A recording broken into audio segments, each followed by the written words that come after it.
कधीच नाही चुकणार तुमचे फेवरेट टीव्ही शोज झी5 सोबत, तेही एकदम फ्री। ऑनलाईन बँकिंग आल्यापासून सगळं सोपं झाले।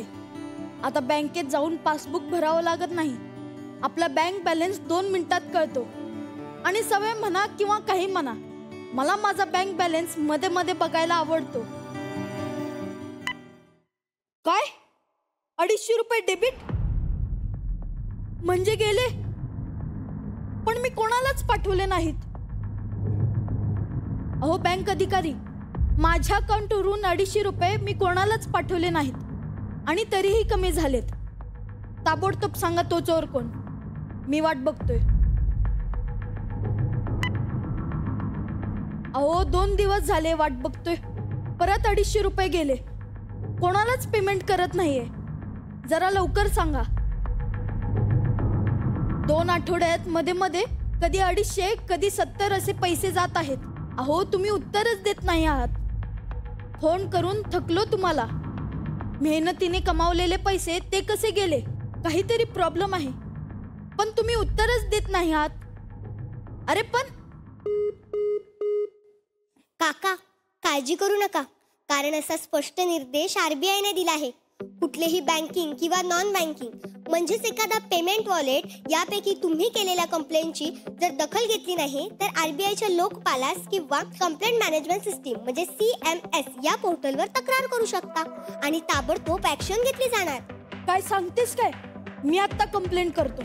म्हणून तर काका, RBI म्हणते सतर्क रहा, जाणकार रहा।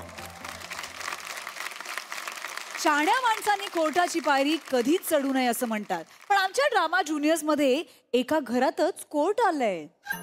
पण ही केस सोपी नाहीये बरं का। कॉमेडीचा बडगा दाखवत विनोदाची वकिली करत भेटूया ड्रामा ज्युनियर्सच्या हास्य आरोपी आणि विनोदी फर्यादीना। गोष्ट घरातल्या कोर्टाची। Lights, camera, drama.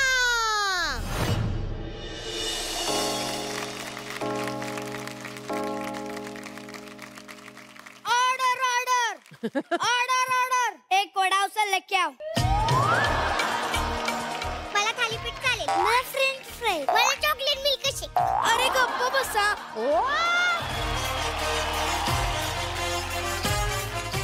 केसची सुरुवात करा। योर ऑनर, ये है मेरे फाजिल दोस्त। ही मला फाजिल बोलली? बाबा, आई मला फाजिल बोलली। बाळा, कोर्टात असं बोलायची पद्धत आहे। प्रोसीड। मेरे फाजिल दोस्त सुरेश कुलकर्णी आणि उनकी पत्नी आरोपी सुनबाई जो घर में खड़े हैं। कटघरे में। हाँ, कटघरे में खड़े हैं। इन दोनों पर आरोपी की ये दोनों आपका आणि माझा 35वां लग्न का वाढदिवस भूल गए हैं। ये झूठ है जज साहब, ये झूठ है। नाले माझ्या बालांनो, ना अगं सुनबाई जरा हळू ओरडत जाती। तू ओरडल्या मुलं रडायला लागतात, माहितीये ना तुला। सॉरी सासूबाई। आरोपी, यू मे प्रोसीड। हो, तुम्ही नेहमी सुनीचीच बाजू घेणार ना। जज साहेब। ए आरोपी, तुम पहले मात घर में जाओ। कटघरे में। हाँ, कटघरे में जाओ। आमच्यावर जे आरोप लावले गेले आहेत वो एकदम बुंदी के बाद है। हाँ, बुंदी के बाद है। आणि बुंदी के पहिले क्या है? तुम्हाला बेबुनियाद म्हणायचं आहे का? हाँ, तेच ते। माझ्या सासू सासऱ्यांचा आज लग्नाचा वाढदिवस आहे, तो आम्ही खूप थाटामाटात साजरा करणार होतो, पण त्यांना अंधारात तिने आता स्वतः कबूल केलंय की तिने तिच्या वयाच्यासाठी ओलांडलेल्या सासू सासऱ्यांना अंधारात डांबून ठेवायचा कट रचला होता। Objection suspend. आरोपी, काय बोलताय? अहो अंधारात ठेवून म्हणजे त्यांना न सांगता त्यांना सरप्राईज द्यायचं होतं। होय जज साहेब, आम्ही दोघांनी मिळूनच ही सरप्राईज पार्टी प्लॅन केली होती। बोलला हे जोरू के गुलाम आणि ते बोरू के गुलाम। काय? बहू के गुलाम। ऑर्डर, उगाच ऑर्डर ओरडू नका। हो, काही ऑर्डर केले तर मागवत पण नाही। Defence, you may proceed. Thank you my lord. तू त्यांना माय लॉर्ड म्हणायचं नाही। माय लॉर्ड फक्त मीच म्हणणार, कारण ते माझे स्वामी आहेत। माय लॉर्ड. ऑर्डर ऑर्डर घ्या ना मग. Order. Your honour. Order order. ए आरोपी चिड़ियाघर से बाहर आओ. कटघरे से. मला सांगा बाई तुमचं नाव काय? कानाखाली मारील ना लायका. तुला लहानाचा एवढा मोठा केला, स्वतःच्या पायावर उभा केला आणि उभ्या उभ्या विचारतो बाई तुमचं नाव काय? Order order. आता मात्र आमची ऑर्डर लिहूनच घ्या. का आम्हाला फक्त प्रॉपर्टी म्हणून घेतले? मिसेस कुलकर्णी, 2 महिन्यापूर्वी जेव्हा तुमचा वाढदिवस होता तेव्हा तुमचा पोरगा म्हणजेच मी तुम्हाला काय म्हणालो होतो? मला सुसू आलीये. मी तुम्हाला सुसू आली असं म्हणालो? हे मी नाही बोलले. तुम्ही जे 2 प्रकल्प उभे केलेत ना त्यातला एक ठिबक सिंचन प्रकल्प बोलला. थांबा रे बाळांनो, जे काय बोलायचं ते इथं येऊन बोला. चला वेळ आली. डायलॉग बोलायची वेळ झाली. मुलांनो, आजी आजोबांच्या अॅनिव्हर्सरीला मी तुम्हाला कोणता डान्स प्रिपेअर करून ठेवायला सांगितलेला? पंछी बनूं उड़ती फिरूं मस्त गगन में, आज मैं आजाद हूँ दुनिया के चमन में. यस. हे बघा, तुम्ही नको ते विषय काढून कोर्टाची दिशाभूल करताय. विषय हा आहे की आज आमच्या लग्नाचा 35वा वाढदिवस तुम्ही सर्व विसरला. तसं नाही युअर ऑनर.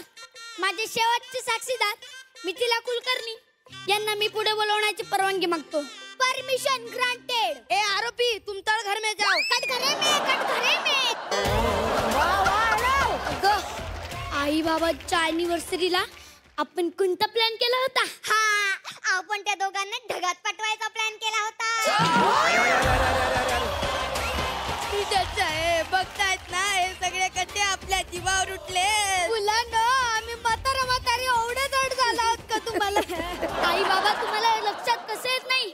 आई, मी तुला म्हणालो गेली सडत. म्हणजेच आम्हाला तुम्हाला सिंगापूरला विमानाने पाठवायचं होतं. काय? तुमची अॅनिव्हर्सरी विसरायचं आम्ही नाटक केलं आणि हे तुम्हाला सरप्राईज गिफ्ट दिलं. सो आई बाबा, we all wish you a very happy anniversary. क्या बात है.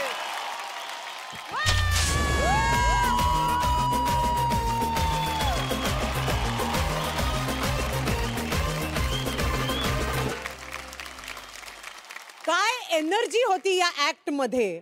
असे खूप कमी परफॉर्मन्सेस असतात ज्याच्यामध्ये एकतर एवढी मोठी कास्ट असते आणि ती कॉमेडी करत असते. आणि अर्णव, सासूबाई इकडून नमस्कार करते तुम्हाला. कडक काम केलंस तू, कडक. जोरदार टाळ्या अर्णवसाठी. कुणाकुणाचं कौतुक करावं आणि कुणाकुणाचं करू नये असं आज झालंय. आज सावीला मी अशा कॅरेक्टर मध्ये पहिल्यांदा पाहिलं आणि तू ते खूप छान केलं. त्या सुनेचा जो एक मॅडनेस होता तो पण फार मस्त केला. आरव, त्या हिरोचा तर मी फॅन आहेच आहे. उत्तम काम केलंस. तन्मय आमचा पुष्पा आहे हे तू वेळोवेळी सिद्ध करतोस आणि छान काम केलंस. पण दोस्ता अर्णव, तू काय काम केलंस यार आज. क्या बात है यार दोस्ता. हा ऍक्ट 100 पैकी 100 मार्कांचा होता. फारच भारी, फारच भारी. झी5 ॲप डाउनलोड करा आणि पहा सर्व एपिसोड्स एकदम फ्री.